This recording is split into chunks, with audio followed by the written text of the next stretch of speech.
થોડુંક બા ને ઓલું શું કે મંદિરમાં મૂકી છે ને એટલે થોડુંક હવે ગયું હશે. અત્યારે શું કરશે?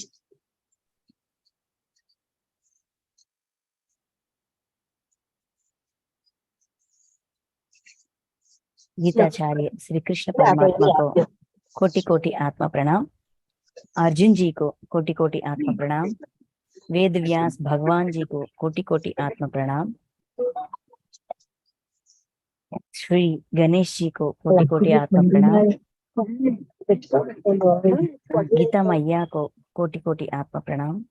और गीता का उद्धार करने वाले सारे व्यक्तियों का, उनके आत्माओं का कोटि कोटि आत्मा प्रणाम। वही भगवान ने दे टाइम जमारी नहीं तो मेड ना पड़े। ओके फ्रेंड्स, आज हम मास्टर्स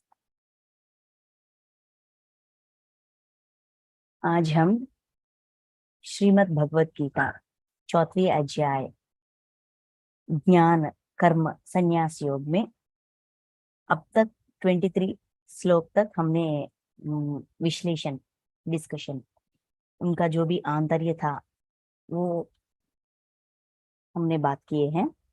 तो अभी हम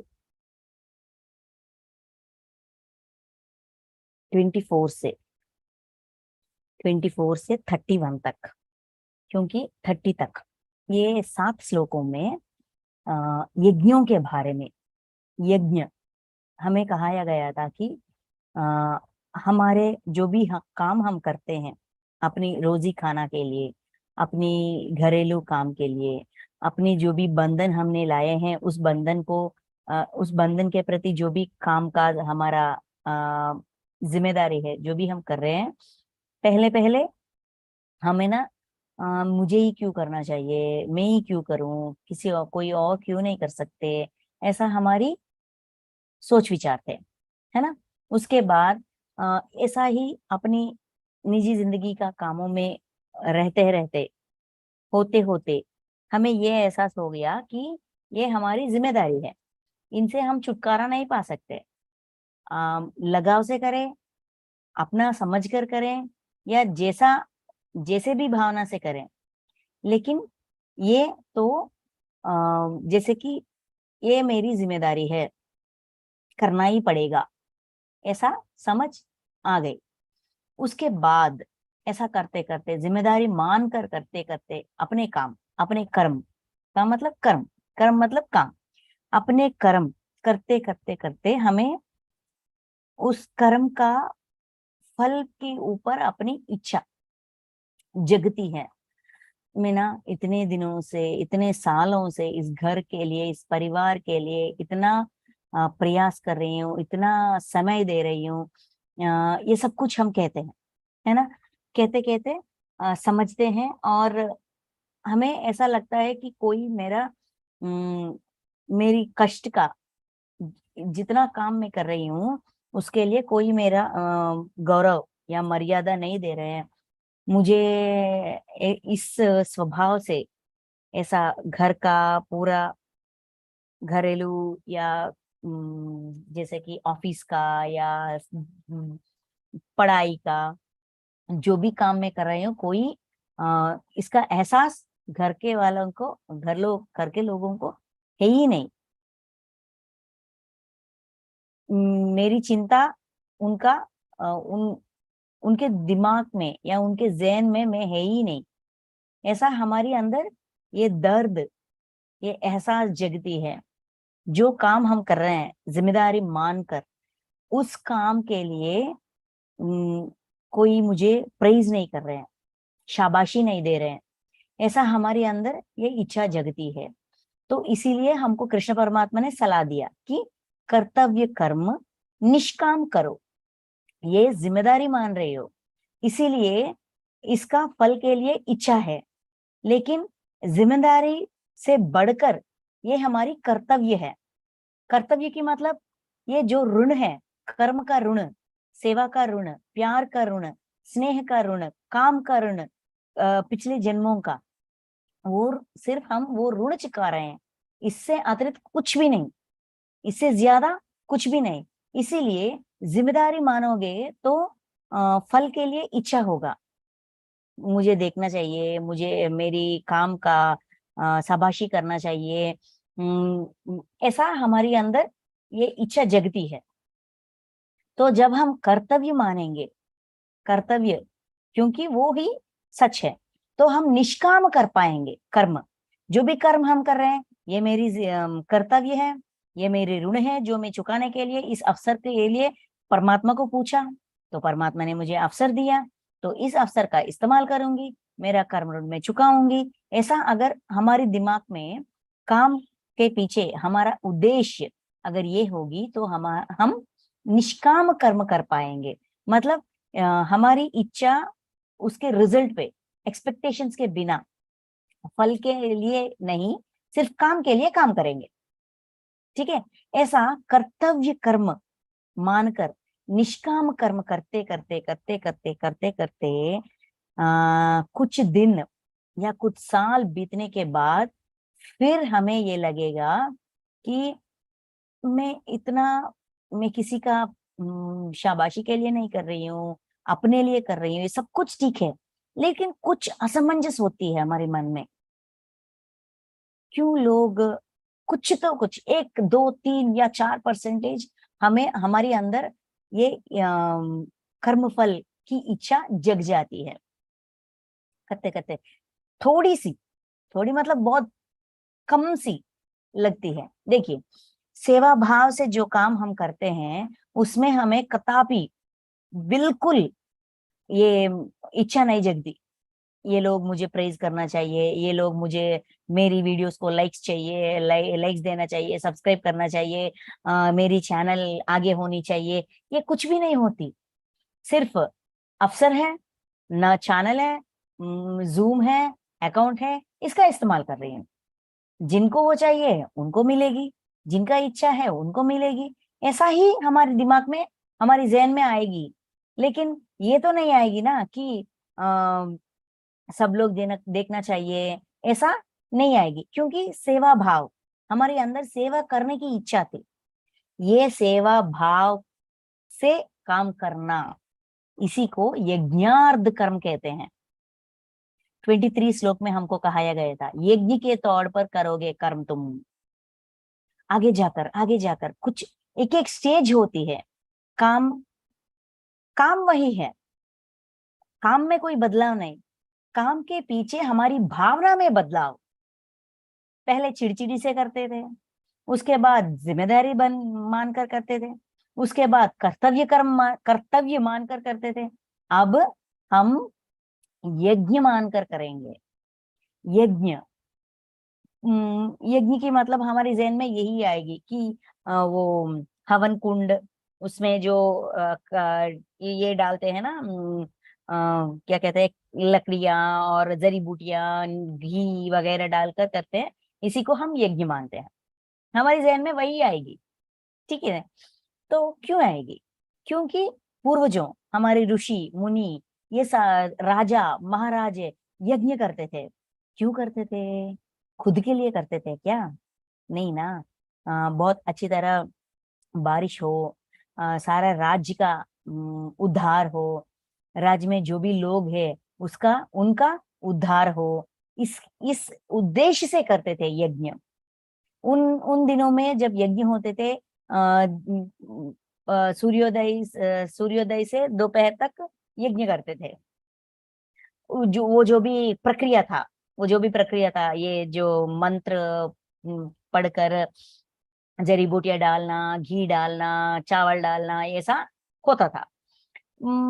दोपहर में खाना प्रसाद देने के बाद शाम को 3 बजे से या 2 बजे से या 4 बजे से सारे ऋषियों को बुलाकर, जो अपने आश्रम में जंगलों में होते थे ना, और उस सारे ऋषियों को बुलाकर वहां बिठाकर ये सारे राज्य के प्रजा, पूरे लोग, राज्य का जो भी लोग है ना, वो सारे लोग आते हैं ना, उन लोगों को बिठाकर ज्ञान का सज्जन सांगत्य होता था।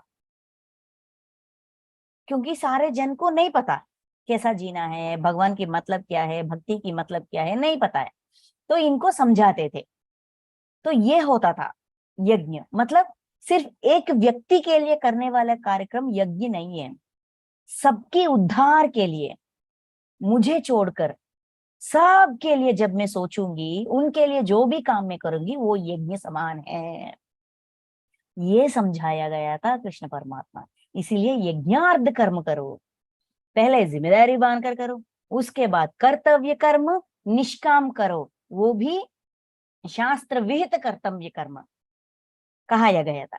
उसके बाद अब ये कह रहे हैं कि यज्ञार्ध करो, फिर भी करके ऐसा कर्तव्य कर्म निष्काम शास्त्र विहित कर्तव्य कर्म निष्काम करते करते भी अगर कुछ दुविधा है या कुछ संघर्ष है अपने बीच, अपने अंदर, तो ये मोड़ है कि शास्त्र विहित कर्तव्य कर्म, निष्काम कर्तव्य कर्म को यज्ञार्ध कर्म के रूप में बदलो। मतलब मैं जो भी, मेरे घर वाले या मेरे सास ससुर या मेरे बच्चे, ये सब मेरे बंधन है, ये बंधन के लिए मैं कर रही हूँ, या इसके साथ कर्म ऋण है इसके लिए मैं कर रही हूँ। अगर ऐसा सोचते सोचते मेरे बारे में भी वो लोग सोचना चाहिए ना, ऐसा थोड़ा सा एहसास आएगी हमारे अंदर। लेकिन अगर हम उनको परमात्मा के रूप में देखेंगे, वो भी भगवान है, ये भी भगवान है, भगवान की सेवा में कर रही हूँ, अगर हमारी जहन में ये बात बैठ गई तो हम जरूर यज्ञार्ध कर्म मतलब सेवा की भावना से कर्म करेंगे। सेवा की भावना से जब हम कर्म करेंगे, वो कर्म अपने आप यज्ञार्ध कर्म बन जाएगी। ये कह रहे हैं अभी, ये 24 से 30 तक कौन कौन से यज्ञ हैं, कौन तरह तरह की यज्ञ के बारे में बताकर, ये सारे यज्ञ एक ही है, एवरीथिंग सब बहुत महत्वपूर्ण है। ये बड़ा है, ये छोटा है, ये सही है, ये गलत है, ऐसा कुछ भी नहीं है, सब उत्तमोत्तम है, बहुत महत्वपूर्ण है। तो ये ठीक ये ना ठीक ऐसा नहीं है। हमको ना हमें हमारे अंदर ये बात भी होती है कि जो साधना मैं कर रही हूँ वो ही सबसे ज्यादा है, सबसे ऊपर है। जो वो संस्था में जो भी साधना वो सिखा रहे हैं वो ठीक नहीं है, उसमें गलती है, वो लो लेवल का है, मैं जो कर रही हूँ वो ये हाई लेवल का है। ऐसा हमारे अंदर ये भेदभाव होती है। जैसा कि तरह तरह की साधनाओं के बारे में भी हमारे अंदर ये भेदभाव होती है। इसीलिए कृष्ण परमात्मा कह रहे हैं ऐसा भेदभाव भी अपने अंदर मत रखो, ऐसे भेदभाव को भी निकाल कर बाहर फेंक दो, क्योंकि सारे यज्ञ महत्वपूर्ण हैं और एक समान है। एक ऊपर एक ज्यादा है, एक ऊपर है, एक नीचे है, एक कम फायदा देने वाले हैं, ये एक ज्यादा फायदा देने वाले, ऐसा कुछ भी नहीं है। इन इन 7 श्लोकों में ये ज्ञान हमको सिखा रहे हैं। ठीक है, तो अब श्लोकों के अंदर जाते हैं, श्लोकों के अर्थ को पढ़ते हैं और आंतर्य को जानने की प्रयास करते हैं। तो ये जो श्लोक है 24th वन, ये तो बहुत फेमस और बहुत सारे लोग बहुत अच्छे जानते हैं और पढ़ भी देते हैं। तो ये है कि ब्रह्मार्पणम ब्रह्म हविः ब्रह्माग्नो ब्रह्मणा हुतम ब्रह्मैव तेन गंतव्यम ब्रह्म कर्म समाधिना। तो इसका मतलब क्या है, इस श्लोक का अर्थ क्या है? जिस यज्ञ में अर्पण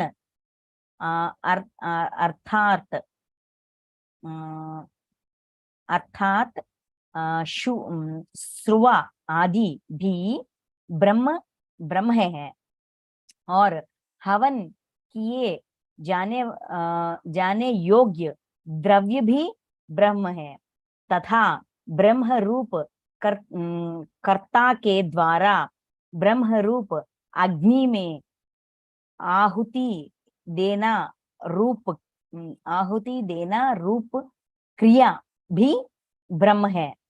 उस ब्रह्म कार्य में स्थित रखने वाले योगी द्वारा प्राप्त किए जाने योग्य फल भी ब्रह्म ही है। मतलब इस प्रक्रिया में जो भी साधना हम करते हैं, यहाँ ब्रह्म मतलब यूनिवर्स, विश्व, ना कि ब्रह्म देवता। ब्रह्म देवता नहीं, ब्रह्म मतलब ब्रह्मांड, मतलब विश्व। ये विश्व कार्य के लिए, मतलब सेवा पूर्वक जो भी कर्म हम करते हैं, उस कर्म में उपयोग करने वाले जो भी एंटिटीज, सामान, सामग्री होते हैं, श्रुवा आदि भी, मतलब जो भी सामान हम इस्तेमाल करते हैं वो भी ब्रह्म है, वो भी विश्वात्मा की रूप ही है, मतलब परमात्मा है।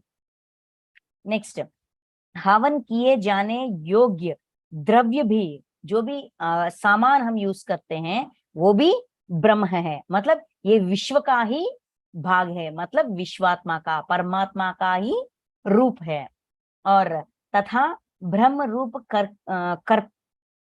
कर्ता जो भी कर रहे हैं, कर्ता के द्वारा ब्रह्म रूप अग्नि में आहुति देना रूप क्रिया भी जो कर रहे हैं, जो आहुति दे रहे हैं, जो मंत्र पढ़ रहे हैं, जो ये कांड, ये सब कुछ कर रहे हैं, देने रूप क्रिया, ये पूरा क्रिया भी ब्रह्म है। उस ब्रह्म कर्म में स्थित रहने वाले योगी द्वारा प्राप्त किए जाने योग्य फल भी ब्रह्म ही है। इतना सेवा भाव से करने वाले पूरा कर्म का फल भी ब्रह्म ही है, मतलब ब्रह्मांड है, मतलब परमात्मा है। तो हमें क्या सिखा रहे हैं, हमें क्या सीखना है इस श्लोक से? मतलब हम समझते हैं जो भी मैं कर रहा हूं वो कर्म सूक्ष्म सिखा रहे हैं यहाँ पे। जो सेवा भाव से, आजकल का सेवा तरह तरह की है, खाना खिलाना, अन्नदान में पैसा देना, या ध्यान देना, या ऐसा जूम लिंक्स वगैरह रख के सामूहिक ध्यान करवाना, ध्यान सिखाना, ध्यान के बारे में बताना, और किसी का पढ़ाई के लिए पैसा नहीं है उनको पैसा देना, ऐसा तरह तरह की सेवा, सेवा के बहुत सारे रूप होते हैं। ये सारे सेवा परमात्मा का ही रूप है। इन सेवा में जो भी पैसे हम दे रहे हैं, जो भी द्रव्य हम दे रहे हैं, वो भी परमात्मा का ही है। देने वाला परमात्मा है, उन्हें लेने वाला परमात्मा है, देने वाला चीज परमात्मा है। ये सोच, मुझे ऐसा करना चाहिए, ये जो सोच है ना, वो भी परमात्मा है। इस रूप से अगर हम देख सकेंगे अपने कर्म को, अगर हम इस रूप से देख सकेंगे, इस भावना से देख सकेंगे, इस भावना से एहसास कर सकेंगे, तो ये सारा कार्यक्रम पूरी तरह से 100% सेवा बन जाएगी, मतलब यज्ञार्थ कर्म बन जाएगी। अगर हमारी कर्म यज्ञार्थ बनना चाहिए, हम अपने कर्म को यज्ञार्थ कर्म के रूप में बदलाव देना चाहते हैं, बदलाव लाना चाहते हैं, अपने कर्म में बदलाव लाना चाहते हैं, तो सबको परमात्मा के रूप में देखो, समझो, क्योंकि वही सच है। जो पैसा है वो भी परमात्मा है, देने वाला है परमात्मा है, रिसीव करने वाला है, जो ले रहा है वो भी परमात्मा है। ये सोच हमारे अंदर जग गई, वो भी परमात्मा का ही संदेश है। तो हर तौर पे, हर जगह पे, काम हर काम में इस्तेमाल होने वाले वस्तु, सोच विचार, सब कुछ ब्रह्म ही है, मतलब विश्व का ही भाग है। ये हमने कोई किसी का उत्पन्न हमने नहीं किया, हमें मिला, हम दे रहे हैं। कहां से मिला? श्रम से। ये श्रम कैसे किया हमने? शरीर से। शरीर किसका दिया हुआ है? परमात्मा का है। तो कहीं से कहीं, कहां से कहां तक, जहां भी हम जाएं, जिस वस्तु को भी हम चेक करें, इसका इस्तेमाल कहाँ से हुआ, इसका तैयारी कैसा हुआ, इसका बनावट किन से हुआ, पंचभूतों से हुआ। ये पंचभूत क्या है, परमात्मा का ही रूप है, मूल प्रकृति। मूल प्रकृति के बिना कुछ भी नहीं, हम कुछ कर ही नहीं सकते। फॉर एग्जाम्पल ये बुक है ना, ये बुक है, ये बुक किससे बनी है, कागज से बनी है। तो कागज कहाँ से आई है, पेड़ से आए हैं। तो पेड़ कहाँ से आए हैं, धरती से आई है। तो इतना बड़ा कैसा हुआ है, पंचभूतों की सहायता से। सूर्य के किरण, पेड़ के धरती के नीचे जो पानी है, पानी के है सहायता से, धरती में जो मिनरल्स और ये आयरन ये सब कुछ है उनसे, हवा से। तो कहाँ से पेड़ कैसे तैयार हुई, पेड़ का जन्म और बड़ा होना कैसा हुआ, मूल प्रकृति से। तो ये मूल प्रकृति किसका है, परमात्मा का है। तो ये तो सिद्ध है ना, जो भी हम कर रहे हैं, इन पे जो भी सामान का इस्तेमाल कर रहे हैं, हमारी सोच विचार, हमारी शरीर, हमारी बुद्धि, हमारी मन, हमारी ये जो पैसा या ज्ञान दान, मतलब अभी हमको मैडम ने ध्यान करवाया है ना, वो जो ध्यान करवाई वो मैडम, वो अपना जो अनुभव है, अपने अनुभव ज्ञान के जरिए सेवा कर रही है ना। ये ध्यान इनको कैसे पता चला, किसी ने बताया। वो किसी कौन है, परमात्मा है। ये कहने वाले कौन है, परमात्मा है। सुनने वाले कौन है, परमात्मा है। सब परमात्मा है। इसीलिए ब्रह्मार्पणम ब्रह्म हविः ब्रह्माग्नौ ब्रह्मणाहुतम ब्रह्मैव तेन गंतव्यम ब्रह्म कर्म समाधिना। सब कुछ ब्रह्म ही है, सब कुछ ब्रह्मांड से ही है, और सब कुछ परमात्मा का ही स्वरूप है।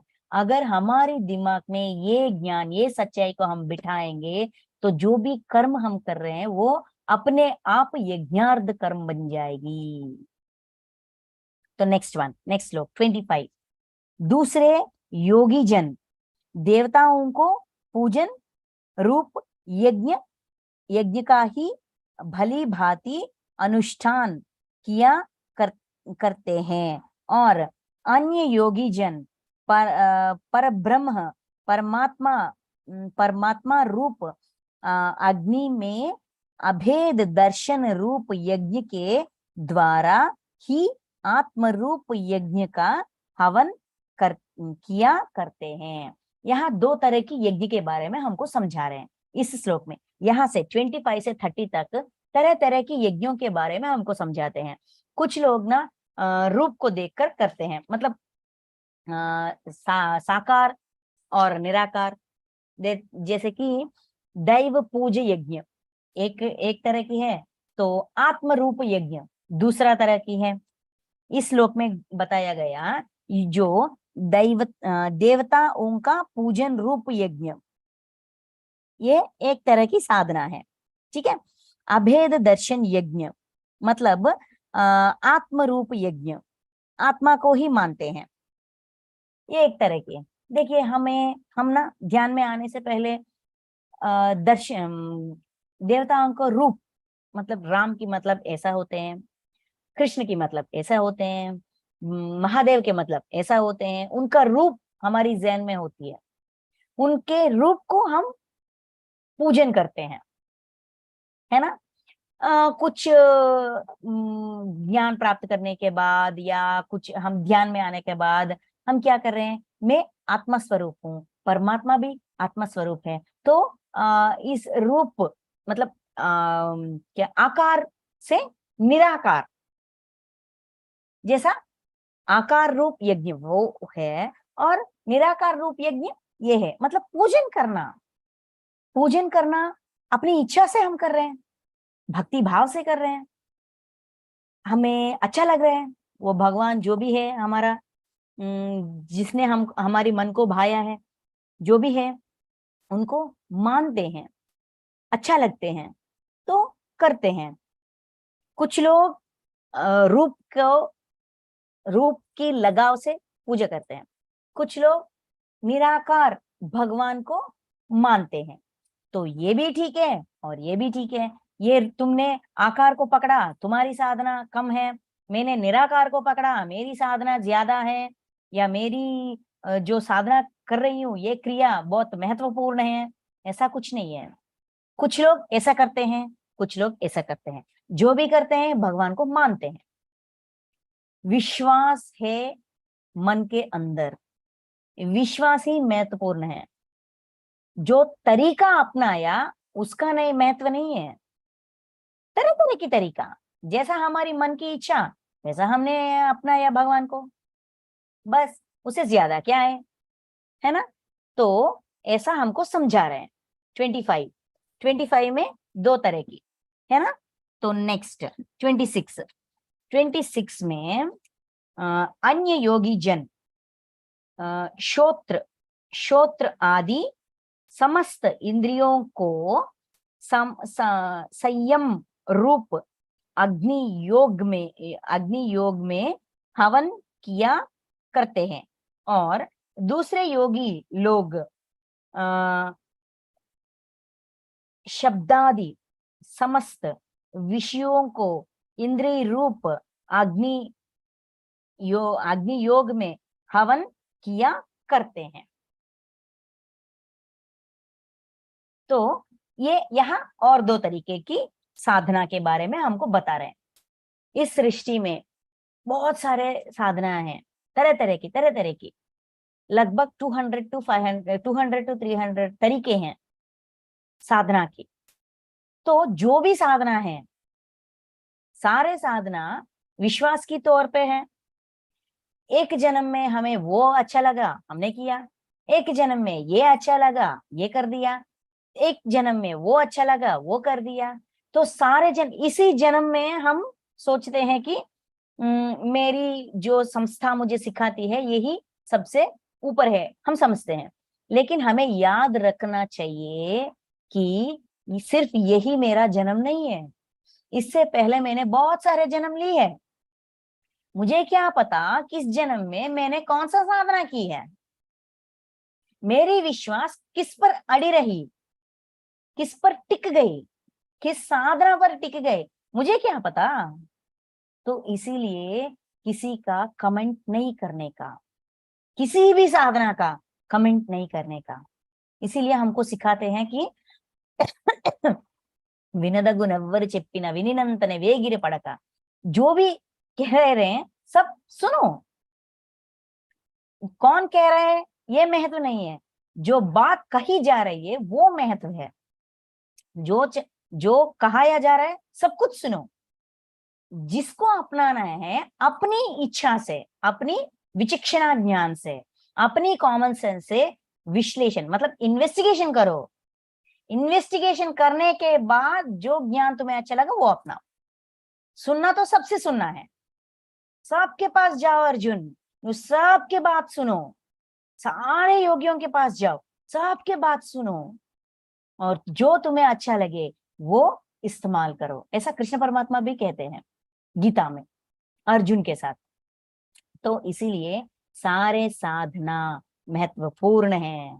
हमें हो कोई हक नहीं बनता कि ये कम है वो ज्यादा है, ये महत्वपूर्ण है ये महत्व नहीं है, इसमें कोई महत्व नहीं है, ये कम है। ऐसा किसी के साधना पर उंगली उठाना ठीक बात नहीं है, बहुत गलत बात है, क्योंकि हम उनके विश्वास को ठेस पहुंचा रहे हैं। हमें कोई हक नहीं बनता कि उनके विश्वास को ठेस पहुंचे। अपने विश्वास अपने लिए सच है, उनका विश्वास उनके लिए सच है। ठीक है। एक और कारण ये है कि पिछले जन्मों में हो सकता है कि हमने भी वैसा ही साधना की है, हमें नहीं पता। इसीलिए तरह तरह की साधनाओं के बारे में यहाँ बता रहे हैं। यहाँ दो तरह की कि अन्य योगी जन, यहाँ सबको योगी बुला रहे हैं, कृष्ण परमात्मा स्वयं बुला रहे हैं। अन्य योगी जन मतलब एक योगी, जो भी साधना करो तुम योगी बन जाओगे। जैसा भी साधना, जो साधना तुम्हारी मन को मतलब जो साधना मेरी मन को भाए मैं वो अपना सकती हूँ, ये मेरी इच्छा है, क्योंकि मुझे उसी तरह से सीखना है। देखिए हम तरह तरह के टेस्ट होती है, किसी को मिठास बहुत अच्छा लगता है, किसी को खट्टा खट्टा अच्छा लगता है, किसी को मिर्ची मतलब तीखा तीखा तीखा खाना अच्छा लगता है, किसी को करेला जैसा सब्जी अच्छा लगता है, किसी को नमकीन चाहिए। तो तरह तरह की टेस्ट, तरह तरह के लोग, तरह तरह की टेस्ट, वैसा ही तरह तरह की साधना। इसमें उच्च और नीच की कोई गुंजाइश ही नहीं है। इसीलिए हमको बहुत गहराइयों से समझाने की प्रयास करें, यही बात को गहराइयों से समझाने की प्रयास कर रहे हैं परमात्मा। तो पहला, योगी जन श्रोत्र आदि समस्त इंद्रियों को संयम रूप अग्नि अग्नि अग्नियों में हवन किया करते हैं। मतलब श्रोत्रादि, श्रोत्रादि मतलब कि जैसा सुनना, जो भी कुछ बातें सुनना या कुछ मंत्र पठन, ऐसा। जैसे कि अपनी इंद्री को, अपनी इंद्री, इंद्री मतलब आंखें, पंचेंद्री, पंचेंद्री, अपने पंचेंद्रियों को अपने कब्जे में रखने के लिए, संयम मतलब बैलेंस रखने के लिए, अपनी इंद्रियों का जो भी व्यवहार है उसको बैलेंस रखने के लिए, संयम में रखने के लिए साधना करते हैं। हवन मतलब मेरी इंद्री मेरे बातें सुनना चाहिए। यहाँ हवन की मतलब सिर्फ वो जड़ी बूटियां डालकर घी डालना ही नहीं, अपनी मन में जो भी अग्नि है उसके साथ मुझे ऐसा काम नहीं करना चाहिए, मेरे पंचेंद्रिय मेरे वश में होनी चाहिए। उनके लिए मुझे क्या करना चाहिए, जो मैं सुनती हूँ, जो मैं बात करती हूँ, उस पर अपनी श्रद्धा, इंद्रियों को अपने वश में रखना, ये एक तरह की साधना है। दूसरे तरह की साधना, दूसरे योगी लोग शब्दादि समस्त विषयों को इंद्रिय रूप अग्नियों में हवन किया करते हैं। जैसे कि वस्तु समुदाय, यहाँ इंद्रियों को, पहले तरह क्या थी, इंद्रियों को कब्जे में रखना। दूसरी तरह क्या ही, विषयेंद्रिय, विषयों को, समस्त विषय जो हम देखते हैं, जो हम सुनते हैं, जो हम एहसास करते हैं, मतलब मुझसे इंद्रियों को प्रेरण देने वाले विषयों के बारे में, विषयों पर अपना श्रद्धा रखकर, इस विषय मुझे डिस्टर्ब कर रही है तो मुझे ये नहीं चाहिए। मेरी आंखें जो भी देख रही है उस पर उत्साहित हो रही है तो मैं कुछ भी नहीं देखूंगा, मैं आंख बंद कर दूंगा। जो भी मैं सुन रहा हूं मेरे दिमाग में अंदर बाधा डाल रही है तो मैं सुनना बंद करूंगा। ऐसा अपनी विषयों से, अपने आसपास के जो भी विषय जो भी विषय हैं उस विषयों को, मतलब वस्तु समुदाय, इस वस्तु समुदाय को दूर रखने की प्रयास करना, ये एक तरह की साधना है। पहले साधना है इंद्रियों का अपने वश में रखना, दूसरी तरह की साधना है विषयों को अपने मार्ग में ना आए ऐसा उनको उनसे उनका रुकावट करना, ये एक तरह की साधना है। ठीक है, नेक्स्ट 27, दूसरे योगी जन इंद्रियों की संपूर्ण क्रियाओं को और प्राणों की समस्त क्रियाओं को ज्ञान से प्रकाशित आत्मसंयम योग रूप अग्नि में हवन किया करते हैं। ये एक और तरीका, एक और साधना।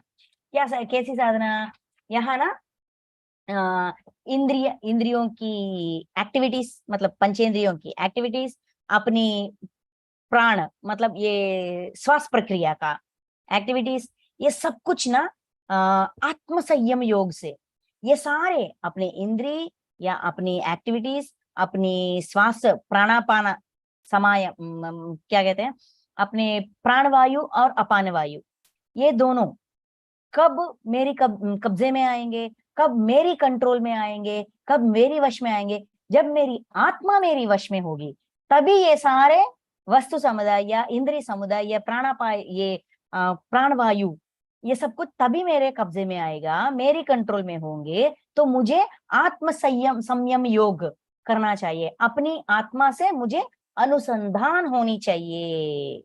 ये बात को समझकर आत्म संयम योग मतलब आत्म से अनुसंधान करने वाले साधना करते हैं। और ये लोग ना पूरी तरह से परमात्मा में ही स्थित होते हैं। इस विश्व में मुझे सिर्फ परमात्मा से ही ताल्लुक है, संबंध है, तो मैं सिर्फ परमात्मा की प्राप्ति के लिए सिर्फ साधना करूंगा, इससे अतिरिक्त मुझे कुछ नहीं चाहिए। ऐसा उनके स्वभाव, क्या कह रहे हैं, आत्म संयम रूप योग आत्म संयम योग रूप अग्नि में हवन किया करते हैं। तो आत्म को आत्मानुसंधान करने की प्रयास करते हैं, क्योंकि ऐसे ही मैं अपने इंद्रियों पर, अपने प्राणापान मतलब ये श्वास प्रक्रिया पर मेरी पूरी कंट्रोल हो सकती है, ऐसा उनका मानना है। ठीक है, नेक्स्ट ये भी ठीक है। 28 कई पुरुष द्रव्य संबंधी यज्ञ करने वाले हैं। द्रव्य संबंधी यज्ञ, ओके। कितने ही तपस्या रूप यज्ञ करने वाले हैं, कितने तपस्या रूप यज्ञ, ठीक है। नेक्स्ट, तथा दूसरे कितने ही योग रूप यज्ञ करने वाले हैं, और कितने ही अहिंसादि तीक्ष्ण व्रतों से युक्त यज्ञशील पुरुष स्वाध्याय रूप यज्ञ करने वाले हैं।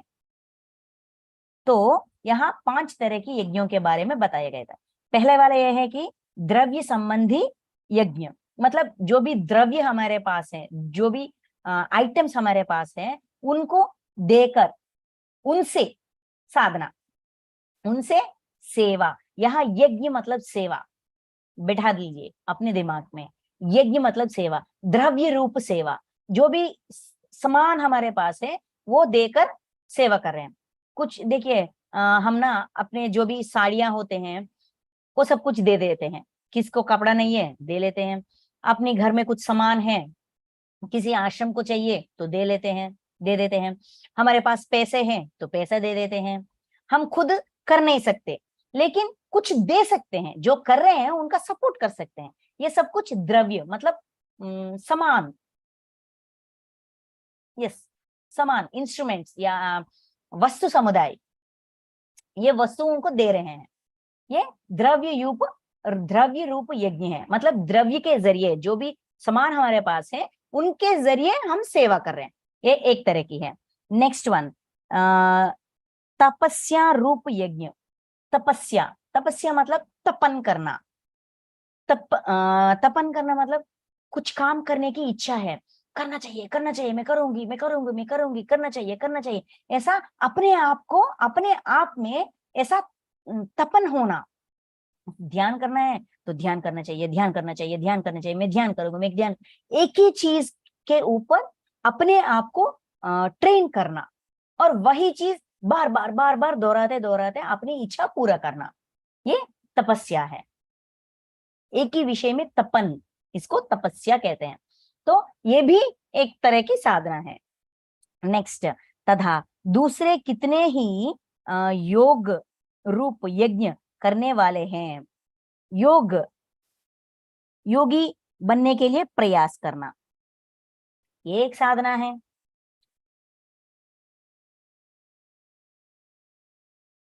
नेक्स्ट, और कितने ही अहिंसादि तीक्ष्ण व्रत।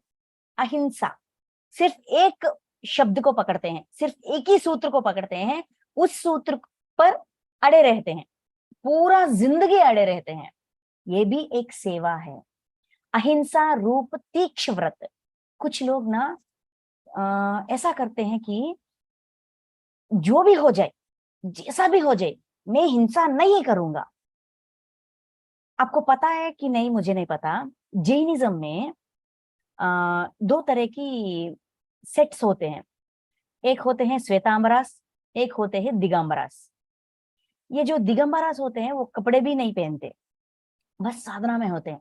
ये जो श्वेतांबरास होते हैं ना, वो सफेद कलर की कपड़े पहनते हैं और समाज में आते हैं और सिखाते हैं। उनका जो भी धर्म है, धर्म का प्रचार करते हैं। और ये लोग क्या करते हैं, अपनी मुंह पर भी एक कपड़े रखते हैं, अपने मुंह पर एक कपड़े रखते हैं। अपने एक हाथ में एक झाड़ू होती है और एक हाथ में एक लकड़ी लकड़ी होती है। वो क्या कहते हैं, वो ना जब वो पैदल जाते हैं तो रास्ते में चींटी, एक छोटी छोटी सी प्राणी पाँव के नीचे दबाकर मर ना जाए, इसीलिए एक कदम आगे बढ़ने से पहले वो कदम कहाँ पड़ती है वहां साफ करते हैं, झाड़ू से साफ करके कदम रखते हैं। नेक्स्ट कदम के लिए फिर साफ करते हैं, कदम रखते हैं, साफ करते हैं, कदम रखते हैं।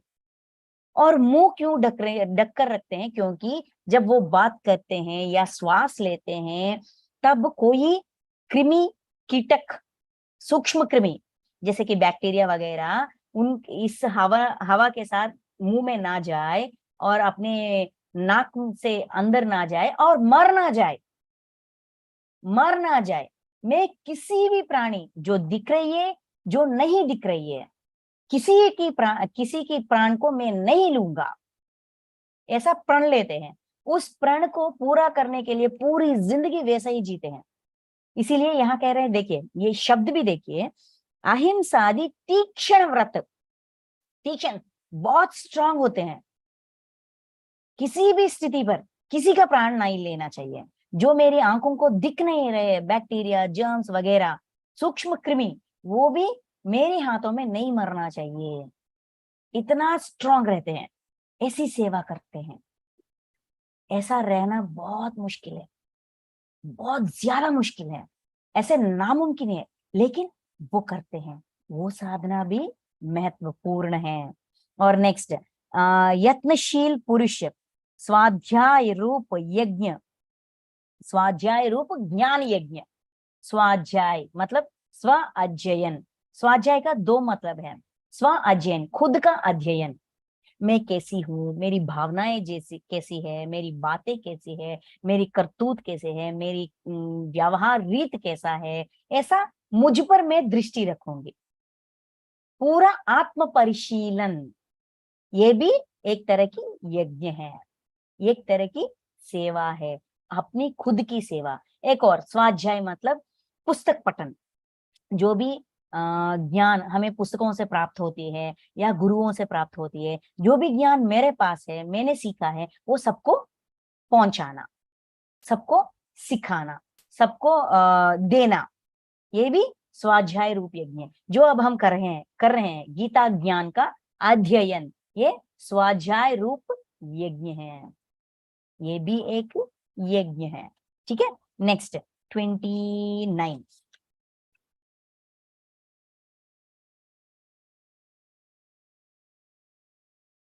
29 और 30 ये दोनों मिलकर दिए गए हैं, तो हम मिलकर पढ़ेंगे और अध्ययन करेंगे। ठीक है, तो 29 एंड 30 देखिए, दूसरे कितने ही योगी जन अपान वायु में प्राण वायु को हवन करते हैं। ये एक तरीका है। क्या है? अपान वायु में प्राण वायु, जो अभी हमको वृषाली मैम ने सिखाया था। योग, प्राणायाम, प्राणायाम में अनुलोम विलोम होती है, तो अनुलोम प्राणायाम होती है, विलोम प्राणायाम होती है, फिर नाड़ी भेदना होती है, मतलब एक नॉस्ट्रल से, एक लेफ्ट साइड से हवा को अंदर ले आओ और राइट साइड से बाहर निकालो, ये नाड़ी भेदना, नाड़ी शोधना, जो भी शब्द, जहां तक मुझे पता, मुझे तो बिल्कुल नहीं पता योग के बारे में। योगा के बारे में मुझे थोड़ा थोड़ा बताया, बस। आपको जितना पता, मुझे तो कुछ नहीं पता। तो अनुलोम मतलब एक लेफ्ट साइड में भी, लेफ्ट साइड इधर से जिस साइड से हम हवा अंदर खींचते हैं उसी साइड से हवा को बाहर भेजना, जिस साइड से खींचते हैं उसी साइड से भेजना। फिर सिर्फ नेक्स्ट नाड़ी शोधना। जैसा प्राणायाम, अपनी अंदर जाने वाले प्राण वायु को कैसा बैलेंस करे, वो कहाँ तक जा रही है, कहाँ तक जाना है, वहां तक जा रही है कि नहीं जा रही है। और हमारे अंदर जो प्राणवायु जाती है वो 5 रूप लेती है, 5 तरह से बट जाती है। प्राण, अपान, समान, उदान, जैसा मुझे पूरा नहीं पता, बट 5 तरह की रूप लेती है।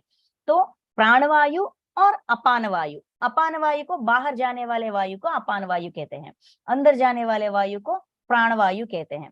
अपान नीचे से जाती है, तो ये दोनों, इस वायु को पकड़ना, इस वायु को छोड़ना, इस वायु को पकड़ना, इस वायु को छोड़ना, ऐसा कुछ प्रोसेस होती है। तो ये भी एक साधना है, ये भी एक यज्ञ है। तो अपान वायु में प्राण वायु को हवन करना एक तरीका। वैसे ही अन्य योगी जन प्राण वायु में अपान वायु को, प्राण वायु में अपान वायु को हवन करते हैं। ये एक और तरीका है, प्राण वायु में अपान वायु को। नेक्स्ट, तथा करते हैं, तथा अन्य कितने ही नियमित आहार करने वाले प्राणायान परायण पुरुष, प्राणायान परायण पुरुष, प्राण, एक मिनट, एक्सक्यूज मी।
तो प्राणायान परायण पुरुष मतलब प्राणवायु, अपान वायु, ऐसा प्रक्रिया। और अपान की गति को रोककर प्राणों को प्राणों में ही हवन किया करते हैं। अपान की गति को रोककर, जो बाहर जाने वाले वायु है ना, उसको बंद करते हैं, सिर्फ प्राणवायु से ही अपनी योग करते हैं। ये एक तरीका है। ये तीसरा जो है प्राणायाम, प्राणायाम परायण पुरुष, प्राणायाम मतलब इन एंड आउट जो हम करते हैं, श्वास पे ध्यास, ये भी एक तरीका है। और अपान की गति को रोककर प्राणों को प्राणों में ही हवन किया करते हैं। अपान की गति जो बाहर जा रही है वायु, उसको रोककर प्राणों को प्राणवायु से ही करते हैं। ये तरह तरह की साधना है, योगा में तरह तरह की साधना है। ये सारे साधना महत्वपूर्ण है। ये समाधान देने के लिए ये सारे एग्जाम्पल्स हमको दे रहे हैं। देखिए, हवन किया करते हैं ये सभी साधक, this is the main sentence, हमें याद रखना चाहिए, दिमाग में बैठाना चाहिए। ये सभी साधक यज्ञों द्वारा पापों का नाश कर देने वाले और यज्ञों को जानने वाले हैं। ये सारे लोग यज्ञों को जानते हैं। जो भी काम मैं कर रही हूं, मैं अपनी उद्धार के लिए कर रही हूं, तो ये सब कुछ ठीक है। ये सारा मेरी मन किस साधना से लगा है वो करती है। इसके लिए ये कम है, ये ज्यादा है, ये ऊपर है, ये नीचे है, ये भावना मुझे निकालकर बाहर फेंकना चाहिए। क्योंकि ये सारे साधक, ये सभी साधक यज्ञों द्वारा पापों का नाश कर देने वाले और यज्ञों को जानने वाले हैं। यज्ञों के जरिए अपने पाप का प्रक्षालन करने की प्रयास कर रहे हैं। तो सब एक समान है, एक ज्यादा एक कम नहीं है, एक ऊपर एक नीचे नहीं है, एक महत्वपूर्ण और एक कम महत्व का नहीं है। सब अपने अपने तौर तरीकों से अपना अपना प्रयास कर रहे हैं, सब एक समान है। ये बात समझाने के लिए इतने सारे एग्जाम्पल्स हमको दिया गया है। तो हम यज्ञों के बारे में, यज्ञ मतलब सेवा, सेवा रूप से जब हम कर्म करते हैं, सेवा भाव से जब हम कर्म करते हैं, हम अपने पापों से खुद की पापों का प्रक्षालन बहुत आसानी से कर पाएंगे। 100% पाप प्रक्षालन कर पाएंगे। ये ज्ञान हमको दे रहे हैं ये 7 श्लोकों में। Thank you masters, thank you so much. अगर किसी को कोई डाउट्स हो तो जरूर बता दीजिए ना। समझ में आई या समझ में नहीं आई वो भी बता दीजिए।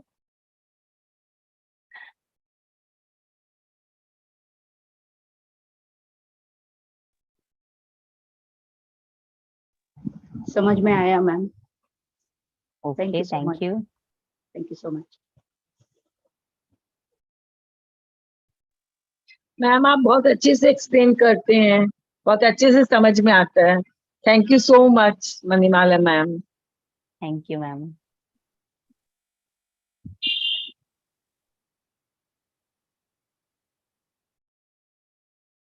तो किसी को कोई डाउट्स नहीं है तो हम मीटिंग एंड करें। एंड एक और बात मास्टर्स, हम ना आज से हर रोज ये गीता का ज्ञान रखेंगे। इस हफ्ते में हर रोज रखेंगे और ये अध्याय कंप्लीट करेंगे। तो एवरीडे कौन से टाइम 9 o'clock हम शुरू करें क्या? क्योंकि आपका ध्यान हो रही है ना, तो 8 बजे से 9 बजे तक मैडम आपको ध्यान करवा रहे हैं। तो हर रोज 9 o'clock, ये ठीक है ना समय? ओके, थैंक यू एक मणिमाला। और बात रेखा मैम, वो टुडे नोटिस भेजे थे, I want to ask about that. Rekha ma'am ये लाइव बंद कर दीजिए ना। रेखा मैम माइक ऑन नहीं है तो उनको हमारी बात सुनाई नहीं पड़ती, तो मैं एक बार कॉल करूंगी उनको।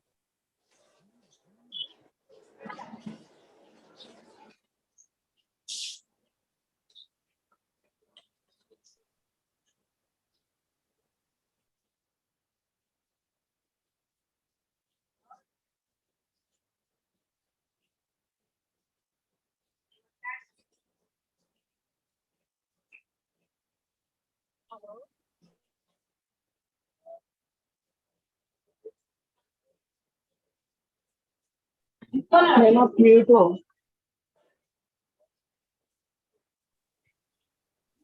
मैम आप म्यूट हो, आपकी आवाज नहीं आ रही है।